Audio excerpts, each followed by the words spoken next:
Saludos mi gente, bienvenidos a otro episodio de Radio Independencia, un podcast de política, derecho y todo lo que se nos ocurra desde el independentismo boricua. En el programa de hoy, Adrián y yo conversamos con el nuevo presidente del Colegio de Abogados y Abogadas, el licenciado Edgardo Román. Suscríbete a Radio Independencia en tu podcatcher favorito y YouTube y síguenos en nuestras redes sociales para mantenerte al día sobre lo que pasa en Puerto Rico. Que lo disfruten. Saludos mi gente, bienvenidos a otro episodio de Radio Independencia. Como siempre con ustedes, Andrés González Verdecía y mi compañera directamente de Bayamón, Adriana Gutiérrez Colón. Saludos a todo el mundo. En el programa de hoy vamos a hablar de algo bien importante para el país y para nosotros particularmente como abogados y como abogados jóvenes, y más particularmente todavía en este contexto en que se acaba de confirmar un juez bastante conservador y del que ya hemos hablado mucho, a la Corte Suprema de los Estados Unidos, que nos afecta por nuestra relación política. Y nos referimos a la elección y ya confirmación, investidura ¿verdad? Y toma de posesión del nuevo presidente del Colegio de Abogados y Abogadas de Puerto Rico, que es el licenciado Edgardo Román, una persona a quien yo tenía el privilegio de conocer previamente y con quien he trabajado, y está con nosotros hoy para hablar un ratito sobre lo que va a pasar en el colegio, lo que él quiere que pase, y también un poco de las repercusiones de la confirmación del nuevo juez. Saludos, Edgardo, muchas gracias por estar con nosotros. Gracias a ustedes por la invitación. Para mí es un placer poder compartir lo que queremos lograr con nuestro querido Colegio de Abogados y Abogadas de Puerto Rico y los demás temas de interés general, ¿no? Creo que es importante que el colegio mantenga la pertinencia pública, expresándose sobre asuntos que nos atañen a todos. Bueno, como los que nos escuchan saben, nosotros cuando tenemos un invitado así como usted, pues nos gusta comenzar con datos biográficos para conocer a Edgardo Román, más que además de al presidente del Colegio de Abogados y Abogadas. Así que, pues, Edgardo, ¿de dónde usted es? Yo soy de Río Piedras, nací en Río Piedras. De hecho, nací en el Hospital del Maestro porque soy hijo de una maestra que se retiró del Departamento de Educación luego de más de 30 años. Me crié en Río Piedras, estudié en la escuela pública. Ya no existe la escuela pública por el cierre de escuelas, la escuela José Colomán Rosario, en el área de Cupey. ¿Se fue ahora en esta rueda? Se fue hace un par de años, una escuela elemental. Se fue hace un par de años, estudié hasta sexto grado allí y luego pasé de la escuela secundaria a la Universidad de Puerto Rico, donde me gradué. Soy egresado de la Universidad de Puerto Rico, estudié economía. A nivel de bachillerato también hice estudios de maestría en economía y de nuestra querida Escuela de Derecho de la Universidad de Puerto Rico. En la UP y todo. Todo y en la yo soy gallito desde que estoy en séptimo grado. Qué chévere, qué privilegio, Sí. qué chévere. ¿Y cuándo decidió estudiar Derecho? ¿Venía desde antes o usted quería seguir con la economía? ¿O cómo fue esa decisión? ¿Por qué? Yo tengo un recuerdo de esta experiencia bien grata. En la escuela superior, cuando uno está en esa etapa de decidir qué quiere hacer, qué quiere estudiar, recuerdo una orientadora que me ayudó. Y yo tenía dos opciones, construidas por mí, ¿no? Era hacer antropología y arqueología. Esa era una alternativa, y la otra alternativa era estudiar economía y luego derecho, ¿verdad? En Puerto Rico nos hace falta pues un bachillerato, me interesaba el tema. Mi papá había estudiado economía y derecho, pues papi ya falleció, pero pues también fue abogado. Y me pareció interesante seguir los pasos de mi padre. O sea, eso realmente tuvo un peso importante en mí. Curiosamente, cuando termino el bachillerato, que pues, estoy haciendo la maestría, tengo los estudios de mi padre y la profesión de mi madre, porque mi primera profesión fue ser maestro. Yo fui maestro de historia del Colegio Lourdes por 5 años y medio. El Colegio Lourdes aquí en la calle Mayagüez de Atorrey. Era maestro de niña. Cerquita, entonces. ¿Y de qué grado? Yo daba séptimo, noveno, décimo, undécimo y cuarto año. Daba 5 preparaciones distintas de historia. ¡Wow! Todos los días. ¿Y qué es más difícil, bregar con niñas jovencitas o bregar con abogados y abogadas? Pues, eso es difícil de contestar. Yo sí te puedo decir que fue un gran reto. Vengo de una familia, somos 4 hermanos varones, y de momento me veo en un salón con 30 chicas o 20 y tantas chicas en edades, ¿verdad? Desde séptimo a cuarto año. Y fue una experiencia espectacularmente buena, muy positiva. Me sensibilizó al tema de la mujer como ser, como líder, de la mujer como ser pensante y argumentando en el salón de clase, a la importancia que tiene el tema de la igualdad de género. Eso lo adquirí realmente, esa conciencia, porque la conciencia se adquiere, ¿verdad? Por la cultura, por la experiencia, por los valores familiares, etcétera. La adquirí allí. Hay un dato biográfico que me gustaría compartir con Seguro. ustedes también, Adelante. porque me marcó, fue algo que me marcó. Yo por mucho tiempo, cuando era estudiante de escuela intermedia y superior, fui miembro de la Juventud de Acción Católica. Y me tocó ir a la Universidad de Puerto Rico en agosto de 1979. Y en el año 1980 se dan unos cambios importantes en el país que percolan, que llegan a la Universidad de Puerto Rico, que provocan que la Universidad de Puerto Rico se proponga a nivel de su administración aumentos en las matrículas, consolidación de recinto, unos cambios bastante radicales que provocaron el repudio, la indignación del movimiento estudiantil. Y tuve la oportunidad, eso fue para el verano del año 81, de integrarme como un joven católico al comité contra alza uniforme en la matrícula. En el verano del 81. En septiembre estábamos ya en un proceso huelgario que duró hasta febrero. Yo siempre he dicho que la huelga estudiantil de 1981 fue mi mejor curso de bachillerato.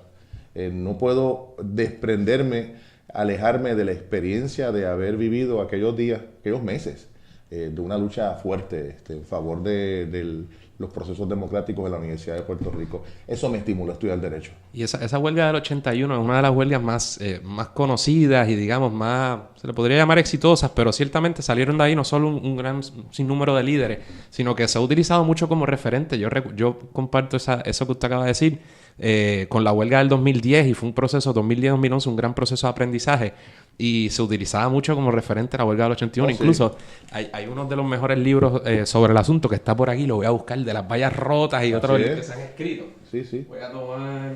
Es el libro de las Sí. vallas rotas. Espérate. Y Huelga y Sociedad y... Déjame ver si... Eso es un libro anterior, de una historia anterior. Sí, ya no sé. El que nos esté viendo por YouTube, pues puede ver los libritos. Pero las vallas rotas yo lo tengo por ahí. Ahora mismo no lo encuentro, pero está por ahí. O sea, que hay más de un libro referente a ese proceso súper interesante. Oh, sí, es un libro que contiene 3 ensayos del ya fallecido profesor Milton Pavón, era profesor de Ciencias Políticas, un hombre muy inteligente.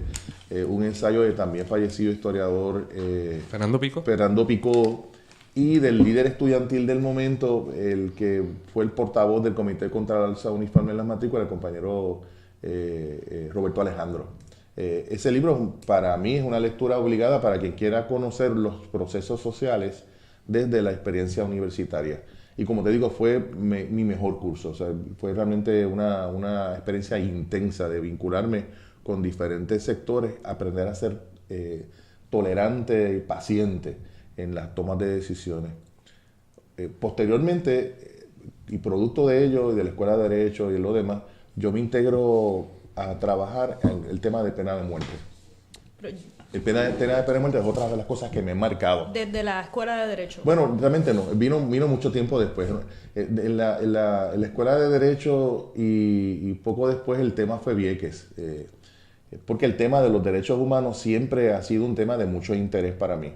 En el área del derecho, a mí me interesa mucho la historia del derecho y los derechos humanos. Son dos materias que realmente me estimulan, unos de lectura, de preocupaciones. Bueno, pero volviendo al tema de la pena de muerte, en el año 2002 hay elecciones en el colegio, llega a la presidencia el licenciado Arturo Dávila, y en el 2003 ahí me nombran presidente de una comisión que no existía hasta el momento, que era una comisión ad hoc sobre el tema de pena de muerte, pero un tema que me interesaba mucho.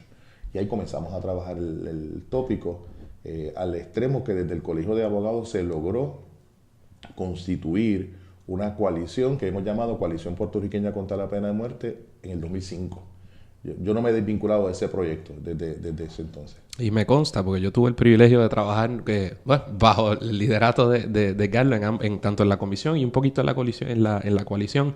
Y ciertamente he visto el empeño que le has dado al tema, al igual que otros compañeros, que le han dedicado muchísimo, importante. El tema de la pena de muerte y la experiencia concreta que tuvimos en la coalición, y estoy bregando todavía con los datos biográficos, me marcó porque me permitió el poder tener las herramientas para trabajar con sectores, con personas, con organizaciones en las que no coincidimos en una cantidad de asuntos extraordinarios, pero sí en esto, en el tema. De hecho, para darles un ejemplo, cuando nosotros constituimos la coalición, fue en el Colegio de Abogados y Abogadas, habían representantes del Partido Nuevo Progresista, el Partido Popular, el Partido Independentista, habían personas que políticamente eran del Frente Socialista o del Movimiento Socialista de Trabajadores, habían feministas, habían grupos católicos, estaban las damas cívicas, estaban las hijas católicas, estaban los espiritistas, estaba Amnistía Internacional, había un grupo de ateos, había un grupo de estudiantes de diferentes recintos, la gente de trabajo social, es decir, el grupo era un abanico de opciones alternativas.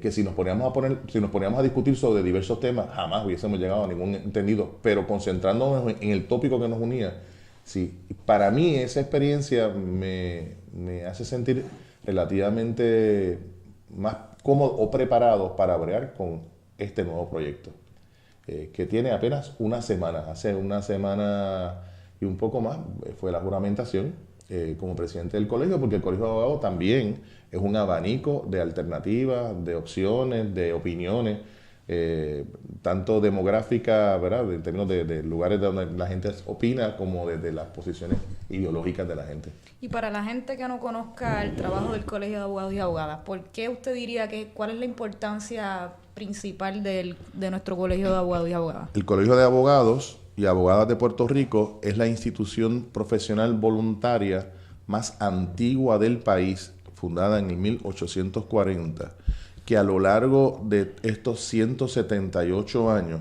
ha estado vinculada a tres cosas. Ha sido un gremio de la abogacía en el país, y los gremios son indispensables para el mejoramiento de una profesión y la defensa de la profesión. Ha sido un promotor del cambio del derecho y del conocimiento del derecho. Y finalmente ha sido una importante voz dirigida a la protección de los sectores particularmente más vulnerables. El Colegio de Abogados y Abogadas de Puerto Rico ha participado en una cantidad de eventos en esto último extraordinaria. Pues bien, me viene a la mente la defensa, por ejemplo, que se hizo de los miembros del 65 Infantería, algunos de ellos condenados a muerte. Me viene a la mente la campaña que se hizo para la conmutación de pena de un joven de apenas 14 años en Nueva York, condenado a muerte. La marcha de Martin Luther King, esa marcha famosa, el Colegio de Abogados estuvo presente y tuvo acceso al micrófono. Hubo un mensaje del Colegio de Abogados y Abogadas de Puerto Rico allá en Washington, D.C. El mensaje fue en español. Y un mensaje breve. Eso el Colegio de Abogados participó en ello. El tema del Cerro Maravilla, también el Colegio de Abogados ha participado. En este momento, en asuntos adicionales relacionados con la abogacía, el Colegio de Abogados es el mayor y me parece que el mejor proveedor de educación continua jurídica para los abogados y abogadas, que ustedes saben que es mandatoria. Y tenemos una serie de proyectos dirigidos a ofrecer más y mejores servicios a la abogacía puertorriqueña. Chévere, pues mira, nosotros, para mí el colegio siempre ha significado mucho. Yo soy, ¿verdad?, orgullosamente colegiado, 19390, y soy colegiado desde el día en que juramenté, porque un grupo de nosotros fuimos desde la juramentación al colegio, y ahí fue que vacilamos ¿verdad?, y nos colegiamos inmediatamente. E incluso como mi viejo es abogado, ¿verdad?, y tengo otros familiares abogados, pues yo recuerdo esas asambleas del colegio y siempre se vio en mi casa durante mi infancia el colegio como una institución valiosa, que valía la pena y a la que había que apoyar. Y entonces, pero ahora quiero hablar un poco del desarrollo del colegio y ponernos un poquito más difíciles en nuestras preguntas. La primera que te quiero hacer es, si crees que el colegio, por distintas razones en las que nos gustaría entrar, si crees que ha perdido el respeto o legitimidad en los ojos de mucha gente en Puerto Rico. ¿Qué te parece eso? El Colegio de Abogados ha sido objeto de ataques. Y ataques severos. Fíjate que en estos días presentaron legislación nuevamente para eliminar la colegiación compulsoria a unas 30 entidades. Pero el colegio ya lo hicieron hace más de 10 años solamente para el colegio. Y esto que haya ocurrido específicamente hacia el colegio iba dirigido a debilitar al colegio, atacando su fuente de ingresos, que es la matrícula, el pago de la colegiación. Naturalmente, con menos recursos económicos va a haber consecuencias. Ciertamente las va a haber los sectores más conservadores que tienen acceso a los medios, no a este medio, pues también nos han cerrado el paso. O sea, a mí me consta que bajo la presidencia del compañero Alejandro Torres Rivera hubo una cantidad extraordinaria de expresiones públicas que no trascendieron a la prensa, o algunos medios sencillamente la ignoraron. O sea que lo que quiero decirte es que yo reconozco que la presencia del colegio se ha ido afectando, no hay duda de que se afectó, pero en gran medida como producto de ese ataque virulento contra la institución para intentar debilitarla. La parte interesante es que a pesar de ese esfuerzo, nuestro colegio es la entidad profesional voluntaria más numerosa del país, con más de 3.000 miembros. Y aspiramos a que seamos más. Eso lo queremos hacer en este bien, lo queremos lograr una mayor cantidad de personas. Ok, y en cuanto, siempre en términos de la... O sea, mucha gente piensa que, ¿verdad?, que parte de ese ataque virulento ha sido consecuencia de algunas decisiones... Posturas políticas que ha asumido el colegio, quizás, por ejemplo, Filiberto Ojeda Ríos, por tomar un ejemplo reciente. Que se utiliza mucho.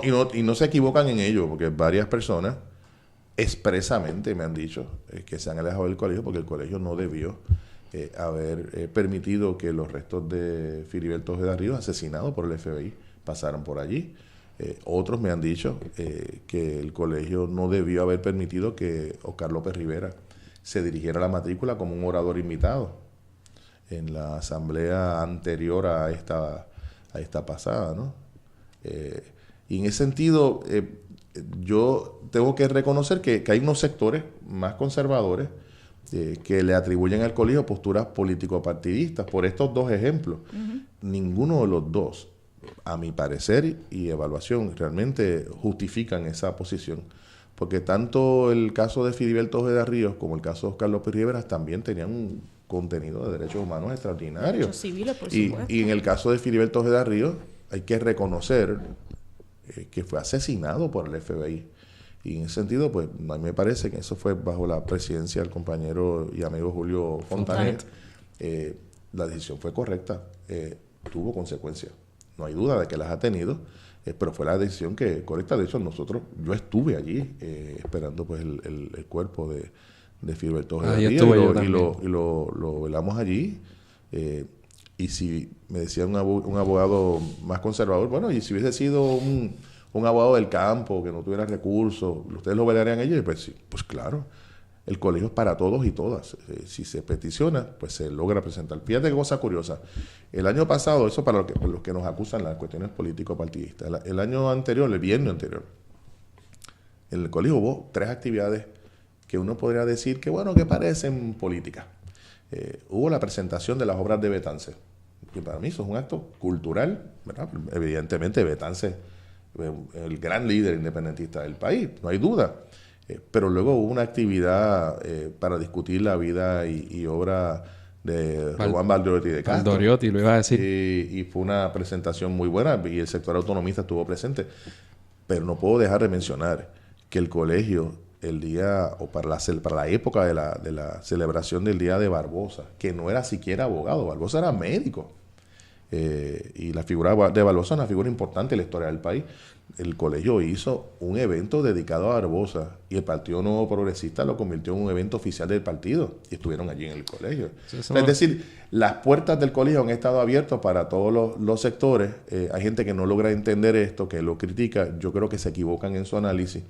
Y es mi intención que el colegio mantenga esas puertas abiertas para toda la comunidad puertorriqueña, incluyendo los partidos políticos. Y qué bueno que lo diga así, porque no deja de ser controversial. Yo, por ejemplo, que recibo todos esos emails, yo vi, y recuerdo particularmente la de Valdoriotti y otros, y yo admito que a veces uno brinca desde acá, pero eso es... ¿verdad? Uno tiene que reconocer que hay ciertos espacios que se necesitan tener esos debates. El punto es que el colegio ha sabido canalizar y servir para bien, para fomentar el conocimiento y muchas causas que son buenas, ¿verdad? Y que incluso cuando uno difiera quizás de una presidencia en particular, porque ha habido ejemplos en que antes personas más conservadoras más conservadoras trataron activamente de imponer su criterio y la matrícula de los abogados y abogadas en Puerto Rico eligieron otro camino. El colegio de abogados, yo tengo que decirles algo y lo digo con toda tranquilidad de mente y espíritu. El colegio de abogados y abogadas de Puerto Rico es hoy la entidad profesional más democrática del país. Para votar por la presidencia y los miembros de la Junta de Gobierno electos por acumulación, no hay ni siquiera que ir a la asamblea. Se puede votar electrónicamente. Tuvimos 12 días, no uno, 12 días de votación electrónica, 12. Con una participación de cerca del 45%, 44 punto algo. Ninguna otra entidad profesional tiene ese nivel de participación, ninguna, y aspiramos a tener más. Así que en el sentido de que se diga que unos imponen su criterio sobre otros, bueno, pues para ahí está la votación, el proceso de selección del liderato de la organización. Y tengo que decirte algo, mencionaste a Román Valderotti de Castro, la actividad estuvo muy buena. Porque se trata de figuras históricas del país, uno debe conocer a esas personalidades, que fue lo que aportaron, que fue lo que trajeron, el contexto histórico en que debatieron, ¿verdad? Esas ideas. Para darte un ejemplo, Barbosa fue uno de los que votó a favor del primer proyecto de ley para abolir la pena de muerte. Y era un hombre bastante liberal. Yo no sé si sería del Partido Nuevo Progresista al día de hoy, particularmente con los sectores más conservadores. No lo sé. Eso es ¿verdad? Para reflexionarlo, pero ciertamente fue una actividad muy buena. Yo creo que incluso desde una perspectiva histórica y cultural fue una actividad importante. Sí. Incluyendo, y hablando, ¿verdad?, todo lo que ha estado sucediendo, incluyendo la descolegiación compulsoria del Colegio de Abogados. Hay gente que piensa quizás que el colegio está medio apagado. ¿Usted está de acuerdo con esa aseveración o no? Yo, fíjate cómo lo abordo. Y quiero dejar esto meridianamente claro. Nuestra intención es hacer que el colegio sea más vocal y haremos todos los esfuerzos para que eso se logre, pero yo no tengo la menor duda de que bajo la presidencia anterior esa fue la intención también. Hay que manejar una serie de circunstancias que tienen que ver con el asunto de los medios de comunicación social. Nosotros le vamos a dar la vuelta a esto, puesto que ustedes saben más que yo del tema. Este tipo de vehículo de comunicación es muy efectivo porque hace un bypass, se va por el lado de lo que serían los medios tradicionales de comunicación. El colegio estuvo muy activo. De hecho, recientemente las actividades del 1 de mayo, nosotros teníamos más de una docena de voluntarios siendo observadores, más teníamos una serie de personas trabajando como intermediarios para bregar con la policía. Durante los últimos procesos estudiantiles tuvimos una cantidad de compañeros voluntarios que representaron estudiantes. Eso es cierto. Y en Peñuelas tuvimos una cantidad también de compañeros voluntarios que ayudaron a las personas que estaban haciendo un acto de desobediencia civil fundamental para la defensa de la salud de la comunidad peñolana y en Guayama igual. O sea, el afirmar que el colegio está apagado, como lo menciona, yo no estaría de acuerdo con esa afirmación, pero tengo que reconocer que tenemos que procurar una mayor presencia social utilizando la modernidad de los medios de comunicación alternativos a través de las redes sociales. Y en esa estamos. Y quizá para quitarle el guante de la cara, la última, porque nosotros yo como colegiado, ¿verdad? Yo soy colegiado orgullosamente y me motiva mucho su presidencia ahora. Quería hablar un poco de la revisión al Código Civil, porque nosotros que estamos en la legislatura, hemos estado en todas las vistas. Y ¿verdad? Con el mayor respeto, yo tengo que admitir, la ponencia que emitió el Colegio de Abogados, una de las primeras, quizás yo hubiera esperado un poco más de no fortaleza, un poco más pero sí, unas posturas quizás un poco más fuertes en cuanto a algunos temas. Y le quería preguntar qué piensa de la revisión del Código Civil y qué temas le preocupan más, y si el colegio... si va a revisar su ponencia, o ¿qué piensa de ese asunto? Pues te digo de inmediato, nosotros tenemos una comisión de Derecho Civil, que fue la que se encargó de la investigación y la preparación de las primeras ponencias, pero no ha habido, y va a haber en las próximas semanas, vistas al interior del colegio para incorporar el pensamiento y las posturas de otras comisiones. Tenemos 17 comisiones que bregan con el tema de los derechos humanos. Yo publico una columna en El Nuevo Día y básicamente lo que decía en la columna era que el Código Civil, cuya última gran revisión fue en el 1930, o sea que ya estaba madurita para una buena revisión, tenía que ser revisado y que no podía haber ningún espacio para que se incorporara alguna medida que resultara discriminatoria. O sea, el principio de no discrimen, que es un principio fundamental, igual que el principio del respeto a la dignidad humana, que son los dos grandes principios de los derechos humanos, tenían que estar presentes en nuestro código. Y también planteaba, y hoy lo reitero, que no debe haber prisa en la aprobación del documento, porque me parece que lo más adecuado es permitir la incorporación y la participación de la mayor cantidad de organizaciones, personas, ideas y propuestas. Lo que estamos haciendo ahora, como te digo, acabo de empezar, es que hablamos con la Comisión de Derecho Civil para que convoque a reuniones de las diferentes comisiones e incorporar el pensamiento de otros sectores. Hay una serie de tópicos en el código que preocupan y la gente que nos escucha debe saber que esos 5 libros y más de 1.500 artículos afectan la vida de todos nosotros, en sucesiones, en herencias, en contratos, en los condominios, personas, divorcios, matrimonios, que me parece que habrá que revisar. De memoria recuerdo haber visto uno que me llamó la atención, que era el de las causales de divorcio. Que a mí me pareció que en el área de causales de divorcio dejaron el tema del trato cruel, dejaron el de adulterio, que me parece que el tema de adulterio era más que nada un asunto con un fuerte contenido religioso, con respecto a lo religioso, porque realmente no es una causal que se utilizara, es una causal prácticamente abandonada, pero habían quitado la causal de abandono, que era más utilizada. Uh-huh. Entonces me parece que en esa área la medida que debe utilizarse es que hayan causales sin culpables. Claro. Y para eso está el consentimiento mutuo y está la ruptura irreparable. Con esas 2 es suficiente, ahí tú incorporas todo, facilitas el proceso. En el área del matrimonio, pues las medidas que se han ido tomando para incluso que los notarios puedan casar, hay que revisarlas, porque hay una serie de requisitos adicionales contra el notario que no tienen, por ejemplo, los sacerdotes y los pastores. Y en ese sentido me parece que hay que uniformarla. El código tiene tantos asuntos que revisar, tantos asuntos, que confiamos en que el proceso legislativo tome un freno y permita una mayor participación, porque el problema es que si hay prisa, la gente no va a tener y disponerle el tiempo para hacer una lectura global y totalizante del escrito. Sí, un análisis responsable, porque es un documento bastante extenso, tiene como 600 páginas, ¿no? Sí.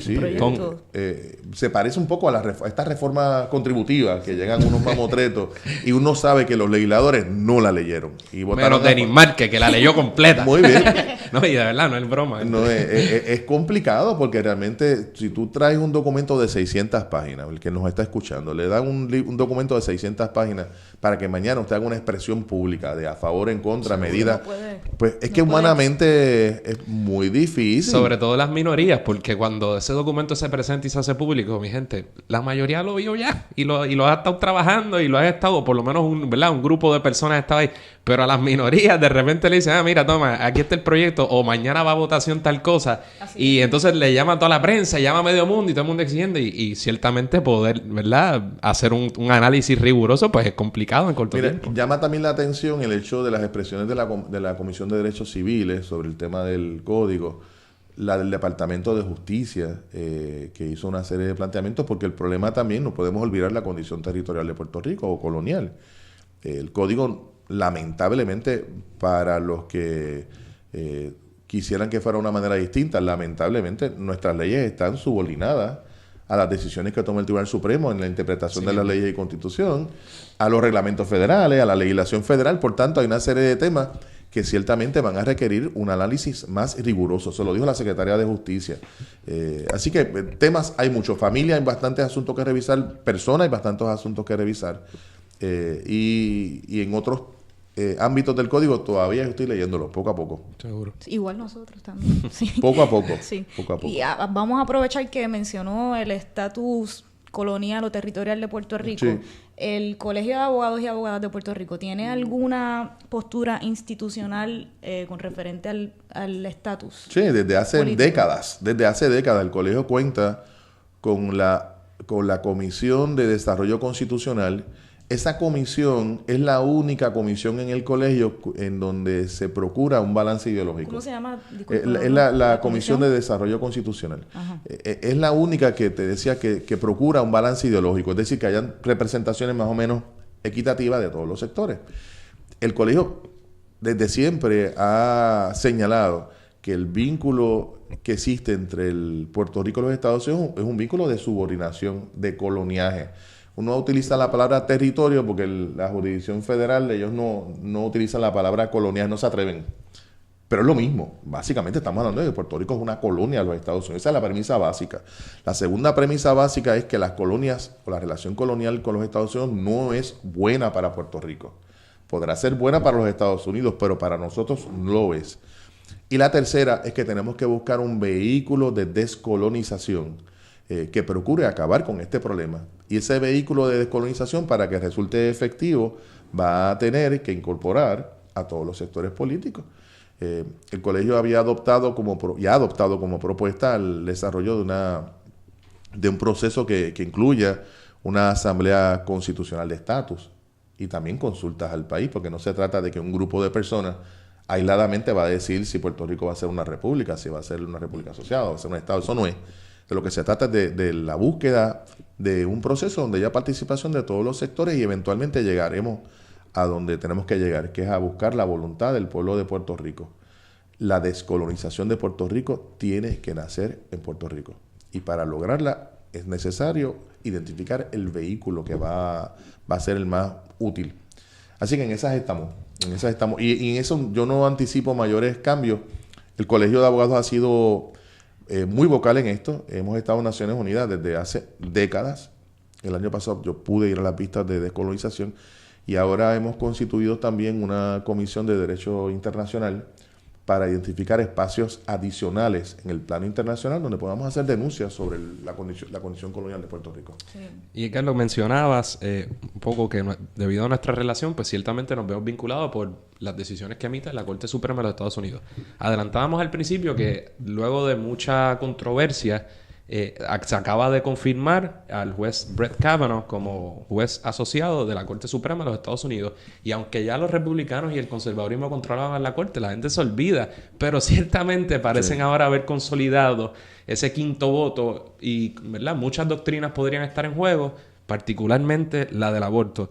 ¿Qué tienes que decirnos sobre esa situación, ¿verdad? ¿Cómo nos impacta y a qué debemos estar pendientes? Bueno, la realidad es que lo que señalas es absolutamente cierto. El Tribunal Supremo de los Estados Unidos es un tribunal conservador, con presencia de voces muy inteligentes, más liberales.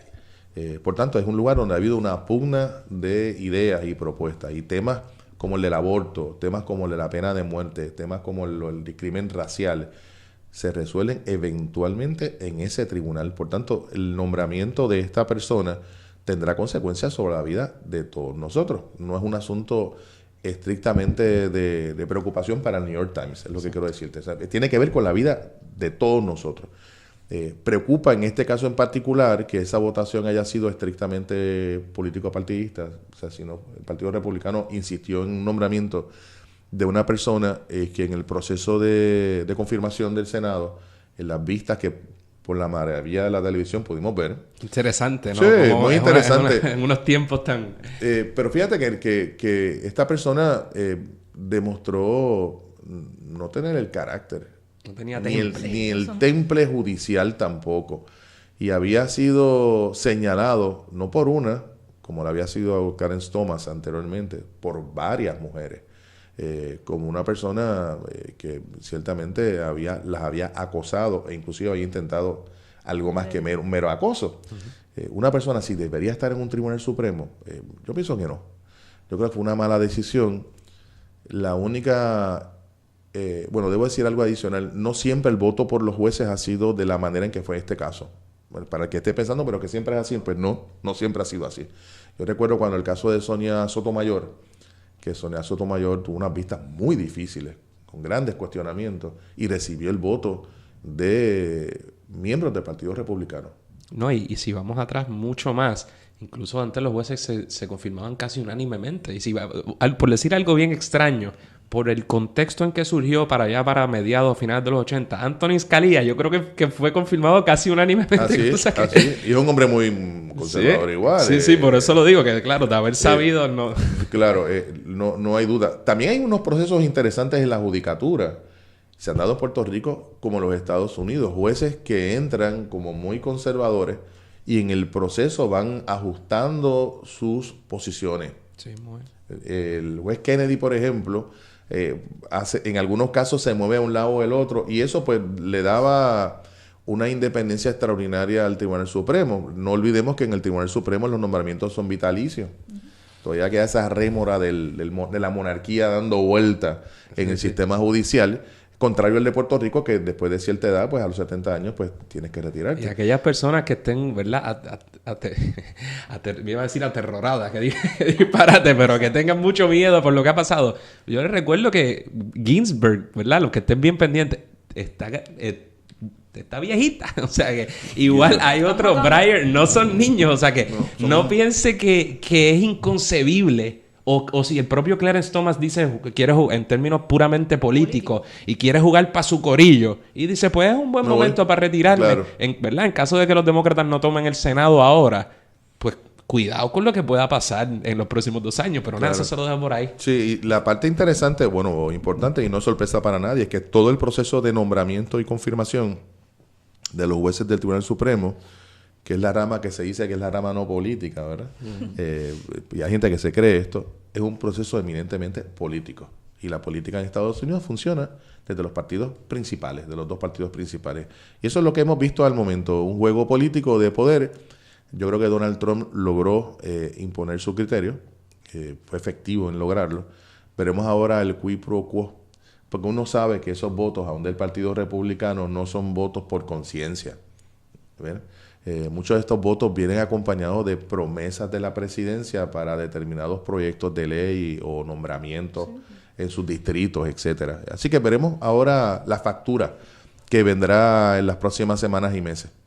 Sí mismo. Ya para ir culminando la entrevista y no tomarle más tiempo, díganle a todos los que nos escuchan, especialmente a los abogados y las abogadas jóvenes, ¿qué beneficios ofrece ser colegiado? Pues yo voy a empezar con un asunto que me parece importante y no he tenido oportunidad de decirlo. Adelante. Este será el bienio de la juventud. La prioridad o una de las prioridades importantes, además de manejar el tema de las abogadas, es que los jóvenes y las jóvenes, abogadas y abogadas, se integren al colegio porque vean el colegio un espacio de prestigio, de desarrollo profesional y de servicios. Entonces te voy a mencionar algunas de las cosas que vamos a hacer en esa dirección. Lo primero que ya hicimos en nuestra primera semana fue que constituimos el Caucus de la Juventud al interior de la Junta de Gobierno del colegio. Ese caucus es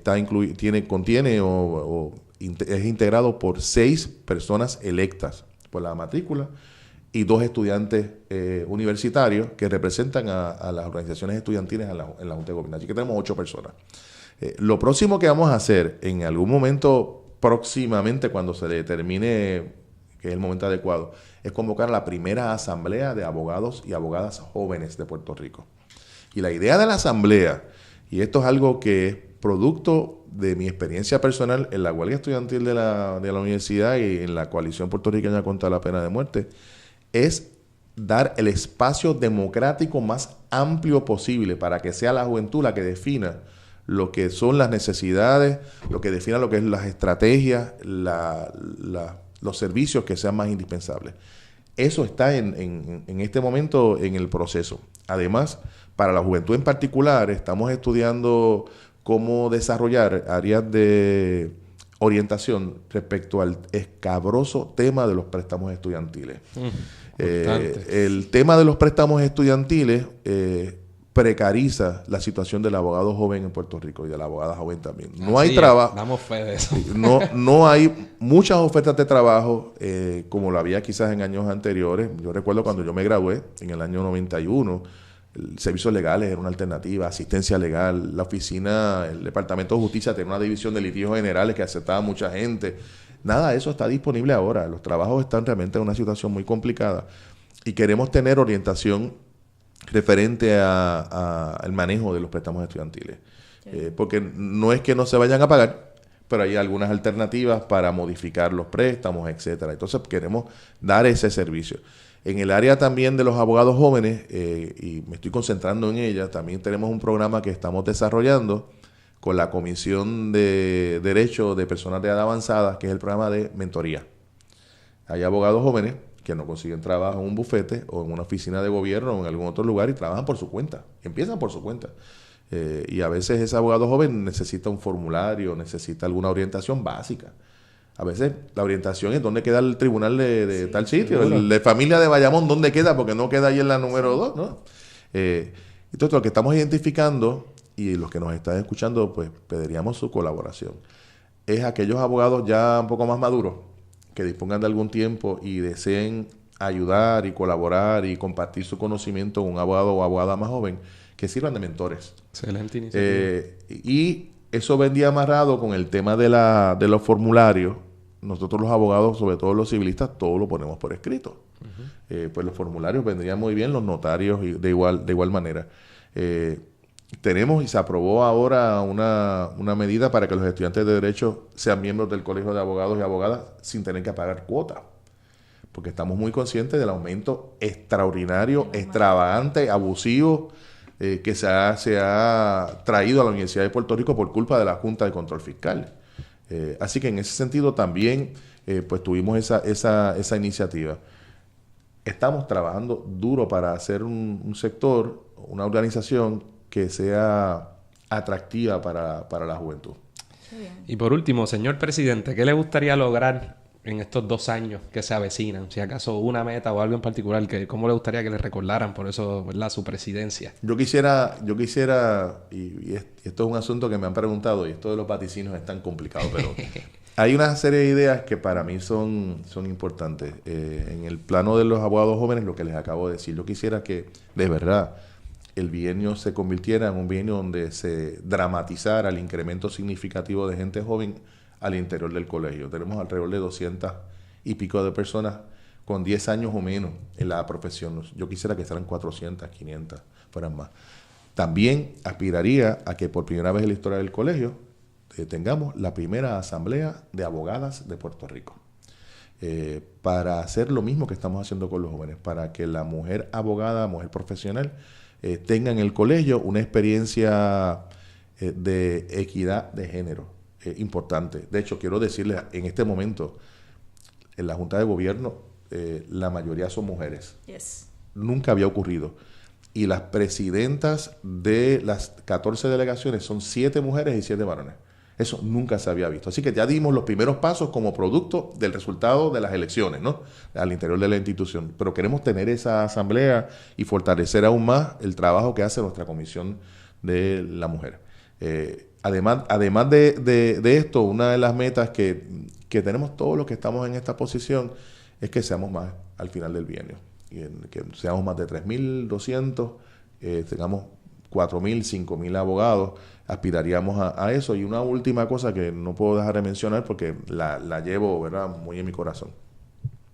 Que la presencia del Colegio de Abogados y Abogadas de Puerto Rico en las áreas relacionadas con la defensa, en el área de promoción de los derechos humanos sea mucho más significativa de lo que es el día de hoy. Y para eso también tenemos una serie de propuestas que estamos ahora empezando a implementar. Qué bueno que así sea. Nosotros al final del programa solemos hacer algo que le llamamos el bono. Y usualmente son 1 o 2 preguntas de algo más liviano, algo que no tenga que ver con el tema principal. Pero en tu caso yo creo que también es medio importante, y es que te voy a tirar para que nos hables un poquito de la pena de muerte, que yo sé que es un tema que a ti te apasiona. Te quería preguntar qué está pasando, si hay casos ahora mismo en camino en el... Tú sabes, y es importante que la gente conozca, en Puerto Rico hay una prohibición absoluta en nuestra Constitución, artículo 2, sección 7. No habrá pena de muerte, punto, eso es lo que dice. Y aquí no hay pena de muerte desde el año 29.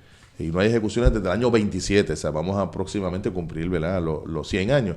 Sin embargo, en la jurisdicción federal hay una insistencia en traer el tema a un país que no la quiere. ¿Recuerdan el caso de la tómbola? Uh-huh. El caso de la tómbola, Alexis Candelario fue convicto, condenado a cadena perpetua porque el jurado no se puso de acuerdo. Alexis Candelario apeló el caso al Tribunal del Circuito de Boston y prevaleció.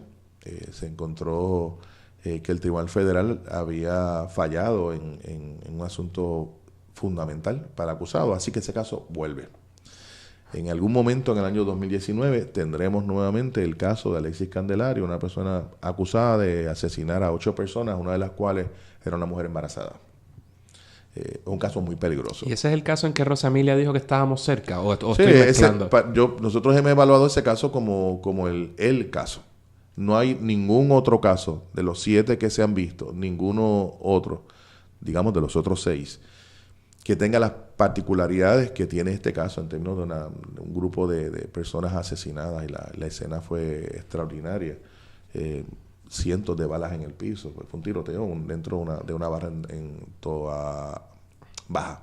Yo creo que yo estaba en la comisión contigo cuando eso, y los hechos ciertamente son terribles. Y nosotros siempre afirmamos lo mismo. Nosotros no creemos en la impunidad. Claro.